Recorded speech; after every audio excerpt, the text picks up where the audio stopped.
Hello guys, welcome to my channel. আশা করি তোমরা সকলেই ভালো আছো, আমিও ভালো আছি। তো আজ আমাদের অমাবস্যা পুজো সেই ব্লগটাই তোমাদের সাথে শেয়ার করছি, চলো দেখো। হিন্দু শাস্ত্রে রীতি মেনে প্রতি বছর জ্যৈষ্ঠ মাসের অমাবস্যা তিথিতে পালিত হয় ফলহান্নি অমাবস্যা। বিশ্বাস করা হয় এই তিথিতে দেবী শক্তি সমস্ত অশুভ ফল হরণ করে। সেই দিক থেকেই জ্যৈষ্ঠ মাসের অমাবস্যাকেই বলা হয় ফলহারিণী অমাবস্যা। তো যাই হোক, অমাবস্যা তিথিগত 26শে মে 2025 সোমবার পড়েছে। সেই দিন দুপুর 12টা 13 থেকে পড়েছে তিথি।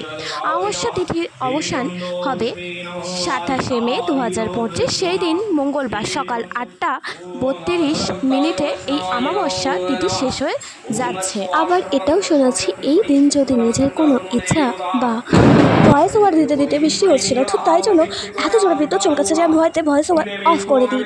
এতে তোমরা শুনতেই পাবে বিদ্যুৎ চমকানির আওয়াজ। যাই হোক, যেটা আমি বলছিলাম, এই দিনে মনের ইচ্ছা সব কিছুই পূরণ হয়। আর হ্যাঁ, এত বকতে আমাদের পুজো তোমরা দেখতেই পাচ্ছ। মাকে দেখো এখানে খাই দিচ্ছিল, প্রসাদই ভোগ হয়েছিল।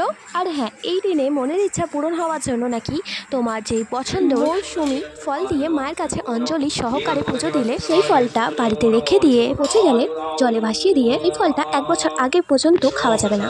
আর এই ফলটাকে 1 বছর পর ফলহারিণী অমাবস্যার দিনে মায়ের কাছে আবারও সেই ফল অর্পণ করে পুজো দিতে হবে। মায়ের কাছে দেওয়া ফলটি নিয়ে গিয়ে গঙ্গার জলে ভাসিয়ে দিতে হবে।